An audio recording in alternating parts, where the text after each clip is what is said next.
Samya Nazida with you. Welcome to my channel, and this is the first ever vlog of me.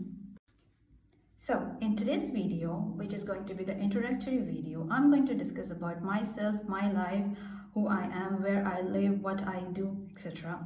So, my name is Samya Nazida. Basically, I am from Bangladesh, but I was born and brought up in a tiny little island called Kingdom of Bahrain, located in the Persian Gulf.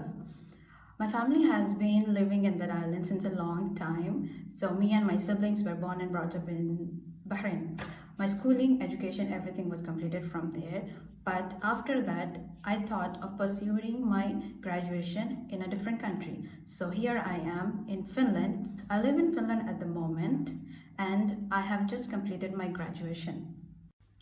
So, as I was saying, I live in Finland, which is located in the European Union, sharing its borders with Norway and Sweden. I ended up landing in Finland as a degree student, international business degree student, in the year 2017. The reason behind this was that I have completed my high schools from Bahrain, and then I thought of pursuing my higher education somewhere outside Bahrain. So, meanwhile, I was going through many universities all over the world, but then I got an offer letter from one of the Finnish universities located in Jyväskylä, which is 300 kilometers from the capital, Helsinki. One of the reasons for selecting Finland for my higher education was that it has got a very good international exposure, and the Finnish education system is very good. It's like one of the best education in the world. It has many international degree students all coming from different parts of the world and studying under one roof, and then you have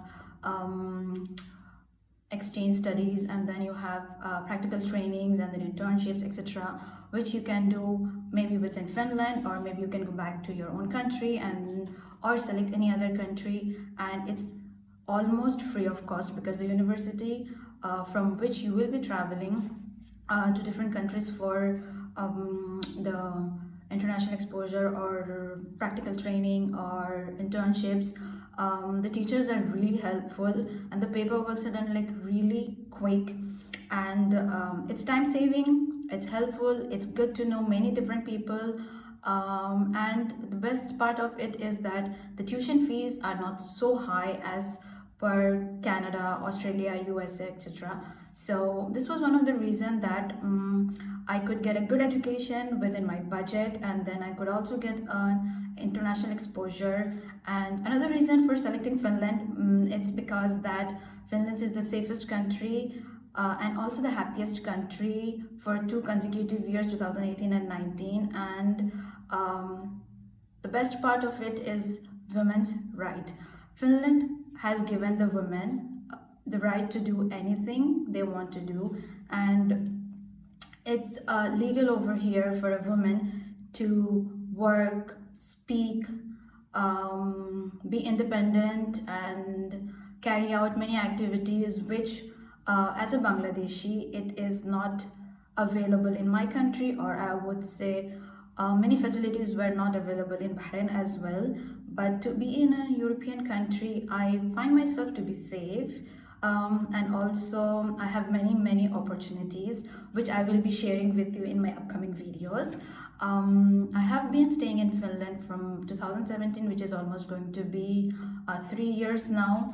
I have just completed my graduation in December 2019, and at the moment I'm just waiting for my results, and then most probably after summers, maybe in the autumn semester or next spring semester, I will be enrolling for my master's degree program, maybe within Jyväskylä or somewhere outside Jyväskylä, but within Finland, of course. Talking about Finland, the cities which have population over 100,000 are Helsinki, Tampere, Turku, Jyväskylä, Lahti, and Oulu. Jyväskylä has a total population of around 1,41,400 as per statistics of January 2019. Talking about Finnish culture, Finns till date have the native customs and traditional way of livelihood, as they are so much attached to the nature and love to be in their summer cottages or basically stay indoors and then enjoy family time and get-togethers and etc. Next, talking about the Finnish economy, it is highly industrialized and its per capita GDP is as high as of other countries such as Austria and Netherlands. The job opportunities in Finland are basically as nursing or accountant or anything related to technology or IT sector. Um, but talking about the jobs again, these high-end jobs like teaching, nursing, anything related to IT or marketing, this requires high skill of Finnish language. So basically the natives, the locals or people with good Finnish language skills are only capable to get such kind of jobs. Apart from that, it's not like the foreigners don't get any jobs over here, but yeah, it is quite difficult and you need to have a good Finnish language skills, or at least you need to spend few months or a year and a half to understand the job market over here, and then you can work accordingly or as per your wish. Since I'm a student in Finland, I would like to talk more about my experience in Finland in the past 3 years, and how was my educational experience and what am I doing at the moment, what sort of work am I doing, or my livelihood and my standard of living, etc. I would like to talk and share my stories with all of you, but in the upcoming videos, I don't put everything together in the first introduction video. I don't overload it, so keep in touch. Next, talking about the standard of living in Finland, since you have opportunities for a good job, good respectable jobs with good salary, the standard of living in Finland is quite high, and it's good because it is simple in terms of calculation. The more you earn, the more taxes you pay. So it's like kind of a balanced life. The tax slabs over here are quite reasonable, I would say. But yeah, as an expat, it is like quite high for me or any other expat living in Jyväskylä or Helsinki or Tampere, in short, in Finland. I would like to speak more about the tax system and the income system in Finland, but not today. In short, I would say a person who is working as a nurse or an accountant or marketing jobs, those people earn really good. The average household income per person in a month would be approximately 2,500 euros after tax. That is considered to be an average household income, and definitely 2,500 euros per month after taxes is quite a good amount for a person to live in Finland with a good standard of life. Next, talking about the student life in Finland in brief, because I have a separate video for the student life in Finland in my upcoming videos, definitely. The student life is that it's really nice because you meet many international students, and then you have the opportunity to visit any city as an exchange student. Also, you can shift your degree programs from one university to another depending on your degree program and whether the degree program you have been undertaking in this university is supported by the same degree program in a different university. So you have to take care of all these things before you plan to change your university from the present one to a different one in a different city.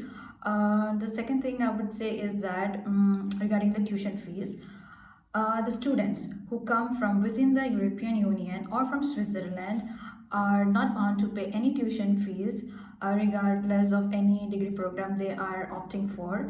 But this does not apply in case of a student coming from a non-European Union area, whether it's from India, Pakistan, Bangladesh, China, Korea, even Russia. Those students are bound to pay the tuition fees levied on them by the choice of their university. The tuition fees also varies by the choice of degree programs and also from city to city. Like if you are studying in Helsinki, which is the capital, it would definitely cost you more than when you come down to the middle Finland where I live.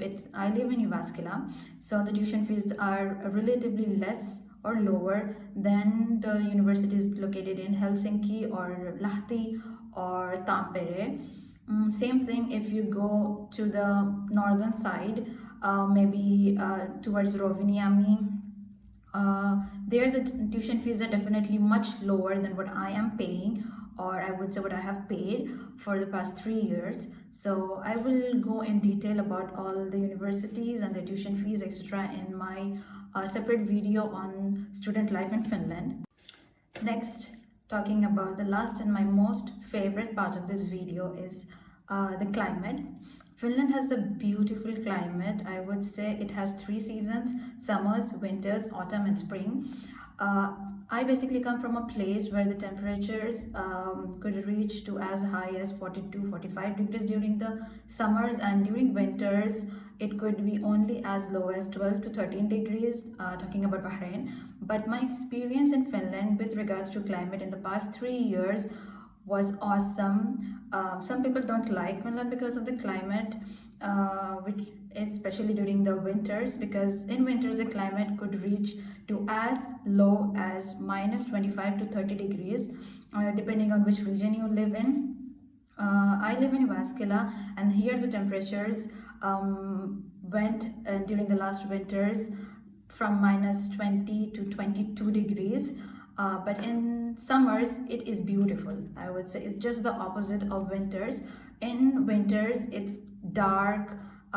You get very little daylight, and it's almost dark 20 hours in a day, and most of the people go to depression during winters, which is bad according to me, because you don't have any activities to do during the winters. You can't even come out of your house. Before getting out of your homes, you need to think about, okay, how much should I wear, how many coats or jackets I should put on, and what sort of weather it is outside, whether it's snowing or it's raining. I have to wear shoes accordingly. But I had a good experience, I would say, because I love winters and I love snow, so it is not a big problem for me. I enjoy winters more than summers, I would say. Well, this is something maybe new for someone, because people usually in Finland love the summers. It has a colorful and beautiful summer. Well, we have a very short summer for about 2 to 3 months only. Well, since I'm from Bangladesh, and I would love to speak a little bit about Bangladeshis in Finland.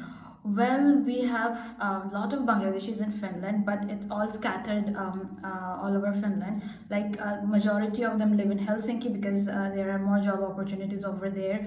Basically, students don't live in Helsinki. I'm talking about students from Bangladesh. They basically or rarely stay in Helsinki due to the high tuition fees. But other than Helsinki, there are a lot of Bangladeshi students in Turku, Oulu, Tampere, Jyväskylä, and a very little group of people living in Rovaniemi, which is the northernmost part of Finland. Well, everyone must be aware of Lapland. So yes, we do have universities in Lapland as well, and there are few Bangladeshi people living in Rovaniemi or Lapland, because life in Lapland is really difficult. Well, let's not go back to Lapland, and let's talk about the Bangladeshi communities in Finland. So we have a huge group of Bangladeshi community in Finland. There are many Bangladeshi singles or couples or married couples or families.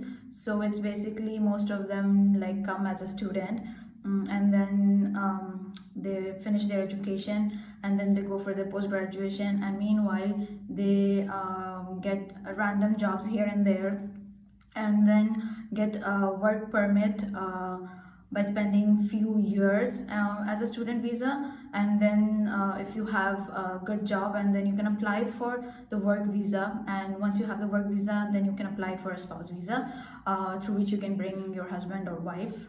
If there is a family with kids, it's a little bit complicated procedure, but yeah, we'll talk more about it in my upcoming videos. Yeah, as the saying goes, Amar Shonar Bangla. It feels really good when you are with people from your own community, and You get to speak about your country. You see people from Noakhali district, Kumilla district, Dhaka, Borishal, Bhola, etc. etc. Yeah, it is colorful, and it is also kind of internationalization. So finally, this is the end of my first video. Hopefully you guys have enjoyed it, and if you have enjoyed it, please give this video a thumbs up, and please subscribe to my channel, so that I'll get motivation to upload more and more videos. And definitely, yeah, I would love to share my experience with you, as I have mentioned in the beginning of my video, that I would love to share my experience with all of you about how is life in Finland, or how is life in Europe as a student. And after you graduate, what are the facilities, or like what are the options you have with regards to citizenship, or maybe post-graduation, or maybe jobs, etc. And yeah, hope to see you guys in my next video very soon, and take care.